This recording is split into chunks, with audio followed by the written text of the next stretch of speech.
So next is part 7. Take it away. Part 7, also known as Steel Ball Run, is about Johnny Joestar, Jojo. Who is Jonathan Joestar, but not really. Anyway, so Johnny Joestar is actually crippled. He cannot walk at all due to a shovel's gun. Kind of, sort of. How do you kind of sort of get shot with gun? You understand? I mean, they say that things and Johnny says it don't work, but then like, I think the legs work, and like, no, it doesn't. And more stuff using the ambulance. So you guys are Xavier. Kind of, sort of. So anyway, Johnny ends up attending the Steel Ball Run race, which is a cross-country race that goes from California to New York. And you get $50 million if you win it. That's a lot in the 1890s, I think. Yeah, that's a lot at the age. And actually, Johnny's not just the main character, it's kind of two main characters. I'm actually dressed as Johnny Joestar. And this is our other hero. John Rosabelli. Who might be this version of Will, maybe. Maybe. Possibly maybe.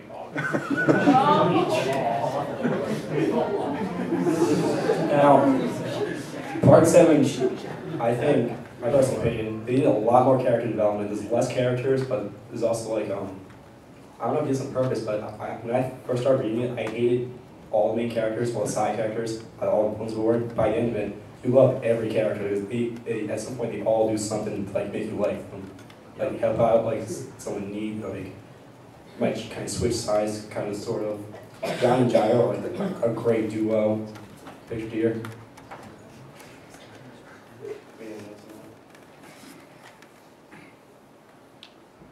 And those dinosaurs.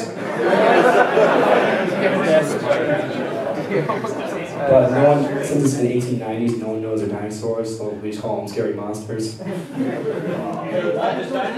is not remember dinosaurs. Gyro knows what dinosaurs are. Yes,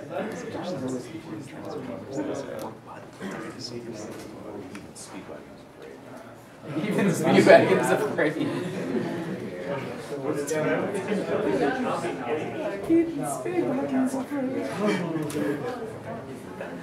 Anyway, yeah, there's dinosaurs.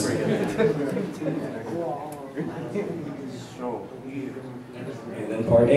Yeah. Part 8, which is currently in print, is JoJolion. And it features a young man named Josuke Higashikata. Who's not part 4. Actually, kind of is, but isn't picked part 4. Or he might be Jotaro. He might be someone else, though. He's actually 2 people. Maybe one person, something else. But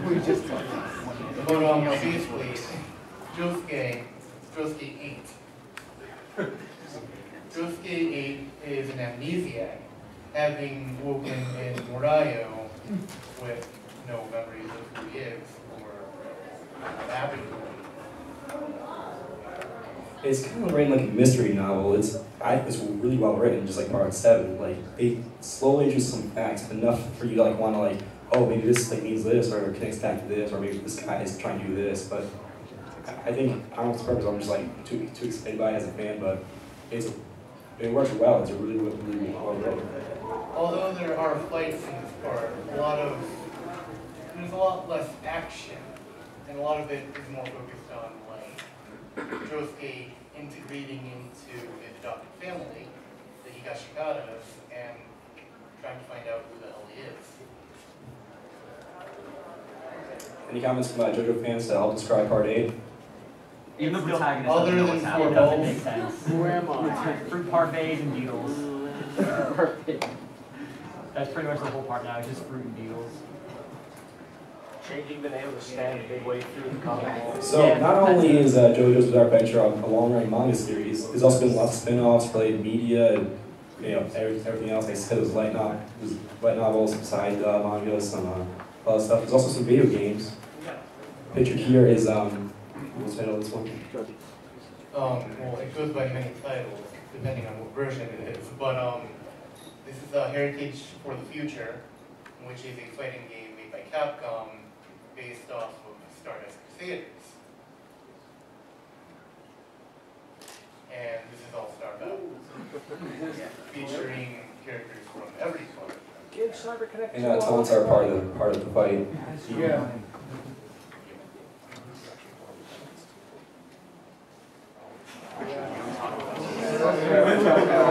Oh, come on, guys. The thing that probably Some still the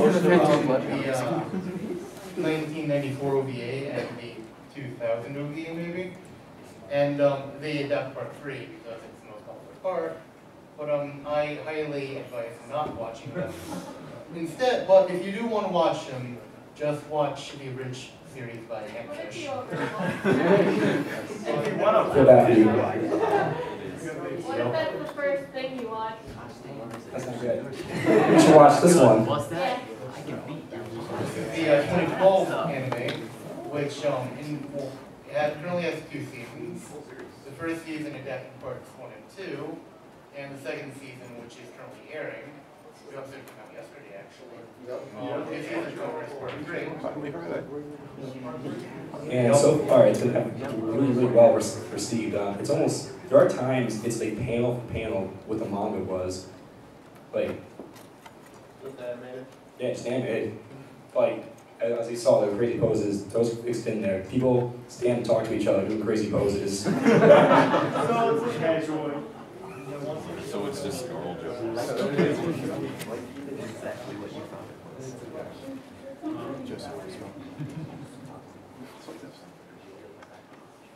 Oh yeah, so Hirohiko Araki also designed clothing for Gucci.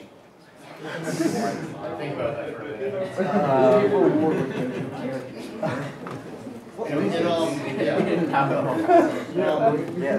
From September 17 to October 6th, back in 2011, the Gucci store in Shinjuku hosted the Gucci / Hirohiko Araki / Spur Rohan Kishibe Rohan Goes Gucci exhibition, which is, as I said, a collab between Gucci and Hirohiko Araki.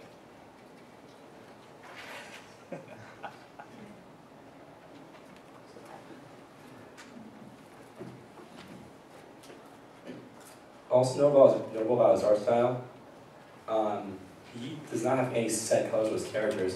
So I think if you want to like get into this and start cosplaying, you can do any like color formation you want.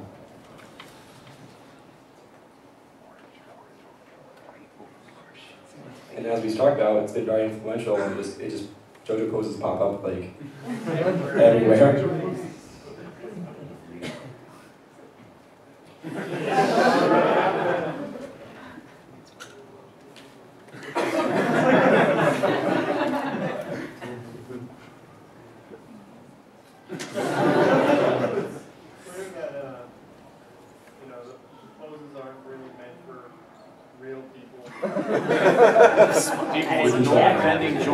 Most of us take that as a challenge. I will bend my wrist.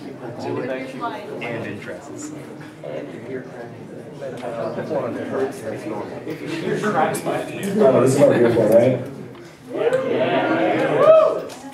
Alright, now before we get to the poses, does anyone have any questions? We want to talk about anything from the manga? Back How there? does King Crimson work? It just works. Not for non-fans, as we talked about, not only does this art style keep changing, but as we said, like Stan's powers keep changing. Sometimes they change like chapter to chapter to the point you can't figure out how it works. You. This is kind of spoilers, not really, it's not part 1, but how did Dio survive with his head cut off in part 3? Because he's a vampire.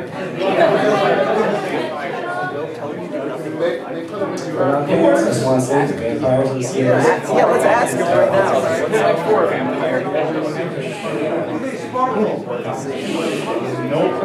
Back here.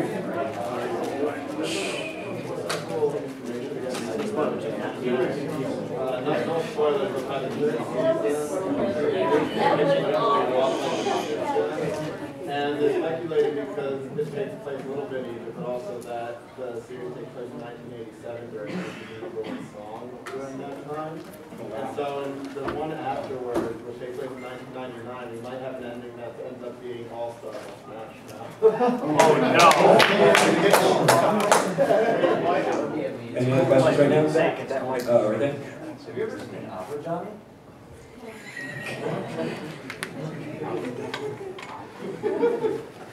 Alright, you there? Got any comment about how the artist never seems to age? How he looks the same now as he did in high school? He thought he was here. He's here. He was here. He's telling a story. Yeah. It's how the series ends. He reveals that he's actually Dio. The author is a very youthful man.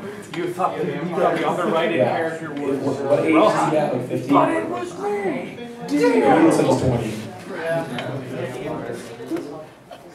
Any non-fans have any questions or anything? Thank you. Was that your favorite JoJo? Johnny. Joe Keith and John. You again? Your least favorite JoJo. Fair enough.